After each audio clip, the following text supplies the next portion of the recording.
Hello viewers, আপনাদের সাথে আমি অঙ্কুর আর আপনারা দেখছেন চ্যানেল রেসলিং টিভি।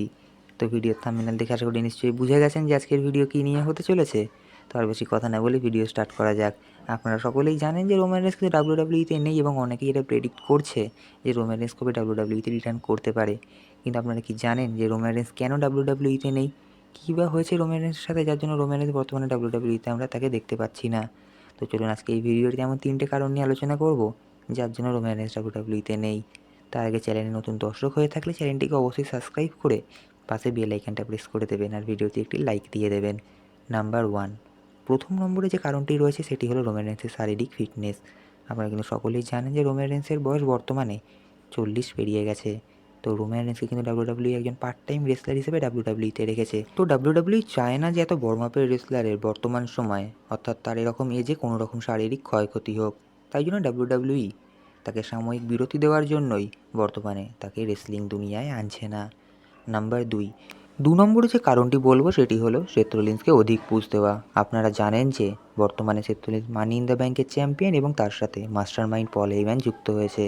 তো বর্তমানে ডাব্লিউডাব্লিউই তাকে রোমান রেন্সের জায়গায় বসাতে চাইছেন এবং আপনারা সকলেই জানেন যে সেথ রোলিন্স ডাব্লিউডাব্লিউতে অনেক দিন ধরেই যুক্ত আছেন। তো বর্তমান সময়ে যদি রোমান রেন্স আসেন তাহলে কিন্তু ডাব্লিউডাব্লিউই সেথ রোলিন্সকে সেই জায়গাটা দিতে পারবে না, কারণ রোমান রেন্স থাকলে সকল দর্শকেরই নজর যাবে রোমান রেন্সের দিকে। তো তার ফলে কিন্তু ডাব্লিউডাব্লিউ সেথ রোলিন্সকে যে জায়গাটায় নিয়ে যেতে চাইছেন সেই জায়গাটায় কিন্তু নিয়ে যেতে পারবেন না। তাই সেথ রোলিন্সকে ডাব্লিউডাব্লিউ নিজের জায়গায় নিয়ে যাওয়ার জন্যই বর্তমানে আমরা কিন্তু রোমান রেন্সকে দেখতে পাচ্ছি না। হয়তো সেথ রোলিন্সকে ডাব্লিউডাব্লিউ যে জায়গায় নিয়ে যেতে চাইছে সেই জায়গায় নিয়ে যাওয়ার পরে আমরা কিন্তু সেখানে রোমান রেন্সকে আগমন দেখতে পাবো এবং রোমান রেন্সের সঙ্গে সেথ রোলিন্সের ম্যাচ আমরা দেখতে পাবো।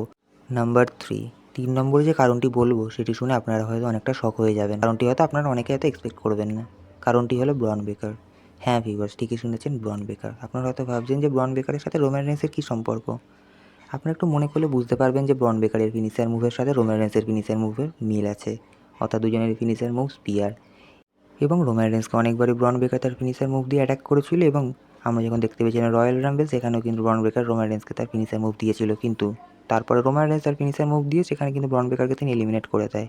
তো বর্তমানে ডাব্লিউডাব্লিউ ব্রন বেকারের ফিনিশার মুভটিকে একটু শক্তিশালী দেখানোর জন্যই রোমান রেন্সকে বর্তমানে ডাব্লিউডাব্লিউতে আনছে না। তো এই ছিল আজকে 3টে কারণ যেই কারণে রোমান রেন্স ডাব্লিউডাব্লিউতে আসছে না। ভিডিও ভালো লাগলে লাইক করবেন।